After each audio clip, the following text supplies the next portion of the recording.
Let's talk about sculpting tools. Every sculptor should have a sculpting kit with all of the requisite tools for getting the job done. Tools that you've come to love over the years, tools that work on different materials. It's very important as a professional that you carry a toolkit that is reflective of either your stature or of the stature that you are trying to achieve. That is why you should not carry a toolkit like mine. My toolkit I carry with great pride. It was given to me by a makeup artist by the name of David Miller.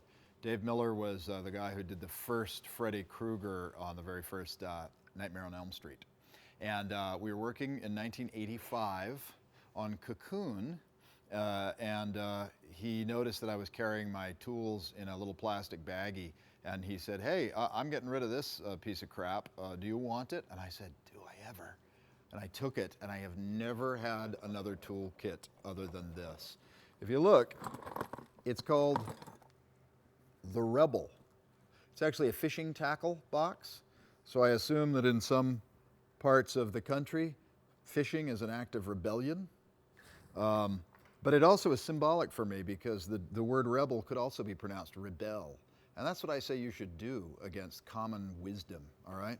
Common wisdom says that you should carry around a gigantic toolkit that has a whole boatload of tools you will never use. I reject that common wisdom. I want to show you right now what's inside the Rebel.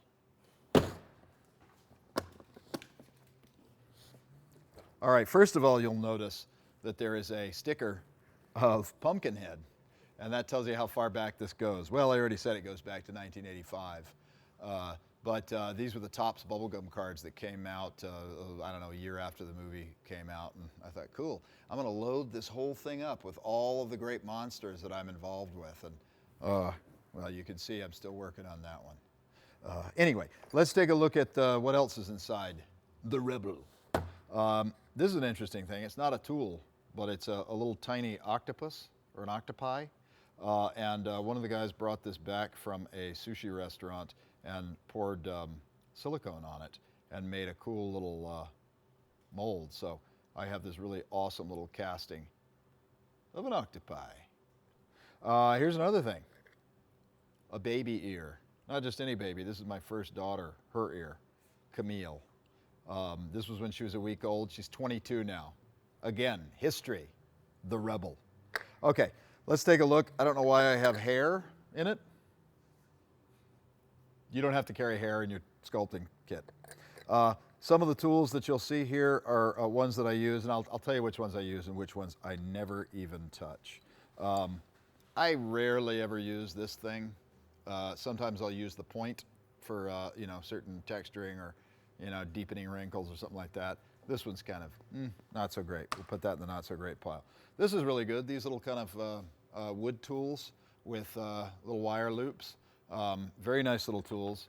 I like not only the wire loop on it, but I like the way the wood tools feel in my hand, the curve of them, the weight of them. They're very lightweight.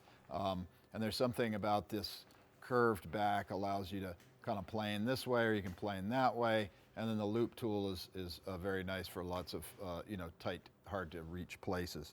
That's a good one. This is a good one too. I use this a lot when just trying to break up wrinkles or trying to create a skin texture that is a basis for other textures. But it's nice. It's a little random kind of wiry dealy. This one's good too. Similar in its use. It's a little more controlled. You can kind of turn it on edge and get it a little finer point than the other one. It's less of a kind of a mishmash of bristles, but that's a good one for breaking up wrinkles as well. This has almost no use to it, but it's probably been in here since the 90s, so I'm not losing it. This is somebody else's tool. Oh yeah, kind of what happens a little when you work in shops is that a lot of your tools go missing. You either leave them laying around, they get cleaned up, picked up at the end of the night, but you also can conversely pick up other people's tools. I have no idea who made this tool, but this is a homemade tool. It's a little brass rod with loops, wire loops that have been acryliced into the ends of it, and they put some tape on it for a handle. I don't know, I feel bad that I ended up with it. Somebody probably really misses it, but anyway, this is kind of a crappy tool. I never use it. I don't know what this is. This is, forget it. More loop tools, wood-handled loop tools. Great. Look at 3, all identical. This says to me that I stole a couple from someone. This says to me that I walked around the shop saying, hey, has anybody seen my little loop tool? There it is, because everybody's got them. And so I walk away with them. Wow, I'm really feeling bad now. All right, here's more. This is a great little tool. I like this. This is a little spatula tool. It's got a very, it's metal, very stiff metal, and it's got a really nice fine edge to it, so you can get in there into cracks and crevices. We had Chris Cunningham worked for us on Alien 3, and he sculpted the miniature puppet of the Alien Warrior for David Fincher's version. And he used to sculpt with these almost exclusively, and really to great effect. This is a great tool. This is another great tool. Again, you know, the square edge. I don't know that the square edge often comes in handy, but this is a nice one. I like that it's rounded. You can see that little point to it makes for nice kind of wider wrinkles. Very nice tool. Metal. Here's another tool, homemade tool, obviously stolen by me. I never use it. This one, these are similar tools, all of these. They are ball tools. Again, 2 identical ones. I guess I stole one of these too. This is a dental tool, and you can see that it has 2 different sizes, a small ball on one end and a bigger ball on the other, and that's nice for creating pour textures of varying sizes. These 2 balls are about the same size, so I usually tend to go with this just because I have an option. I have 2 tools in one.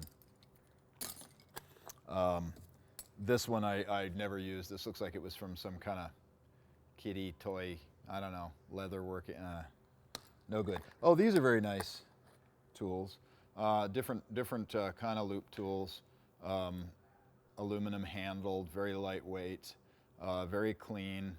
They can really help you control the wrinkling. If you use a loop tool when you're cutting a wrinkle, you tend to get a little bit less of the little leftover ridgy stuff that churns up. So these are very nice little tools. Now I want to show you, if I may, how you should not maintain a toolkit. You can see that this is just full of dust and scunge. This is all reflects my deep love of wet clay. That's all wet clay residue. Wet clay, when it sticks onto your tools, eventually dries and then comes off into your toolkit and leaves this kind of a mess. So let's just look a little deeper into the old toolkit and see what's here. Some tweezers, rarely ever use these. I'm gonna put those in the crappy pile. This one is some weird, somebody tried to fix a tool, I stole it.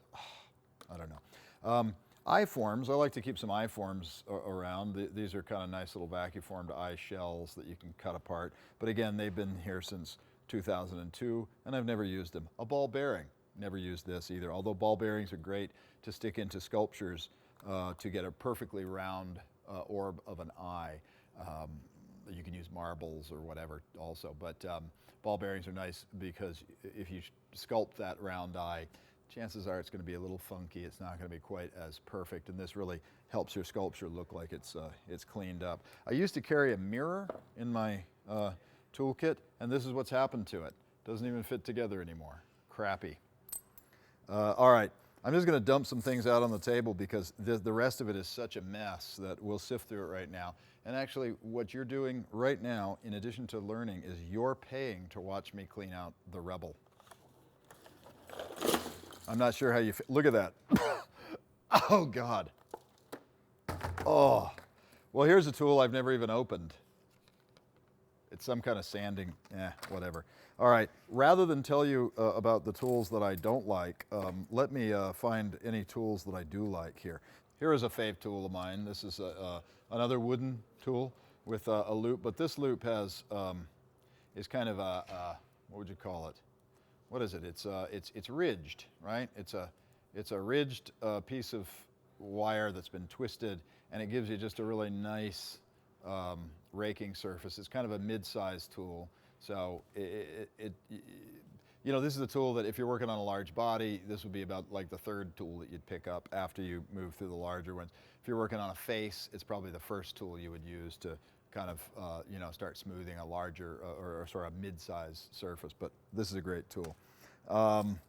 Yeah, I'll just skip through. Oh, these are great tools too for sculpting larger wet clay sculptures.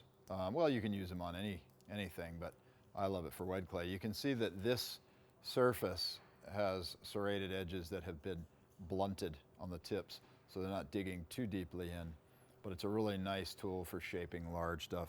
And I think that well, hey, I stole these from Tim Martin, so I'm gonna have to give these back to him, maybe.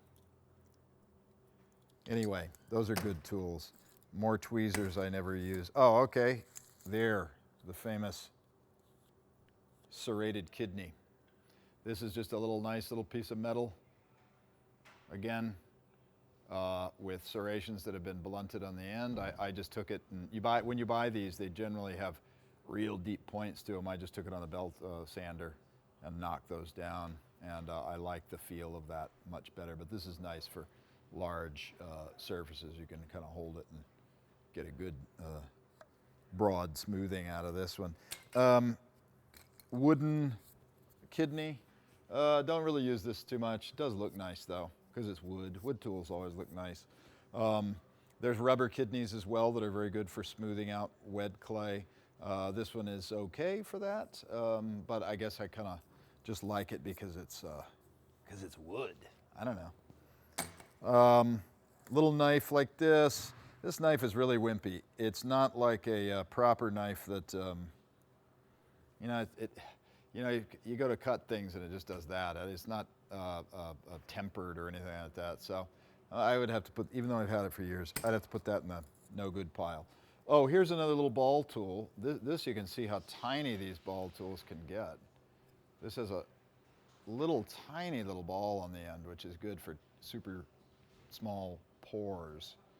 Oh, that's a good one. This is more of a mold making tool. This is a kind of a spatula, you know, knife, and it's good for spreading stuff, mixing things. I've had this, I think, since I was a teenager. So this one, I'm gonna put this back in the Rebel right now just to make sure it doesn't go anywhere. There is no point in ever doing this, and I really seriously advise against it. This looks like a weapon that was made in a prison. And again, I think I mentioned my laziness.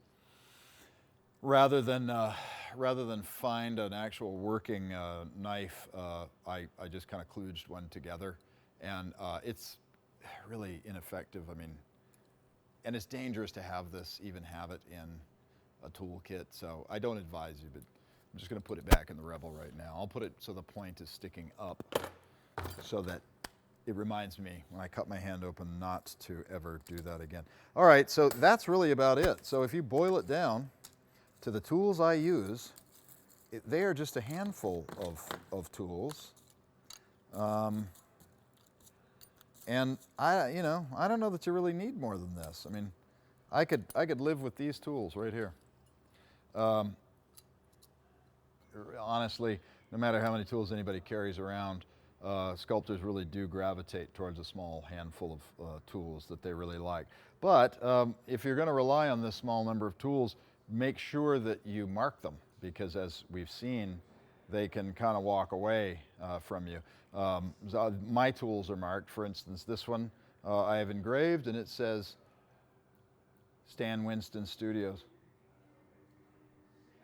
Anyway, we're going to put this stuff away now, and that's the tour of the toolkit, and I hope that you establish your own Rebel someday.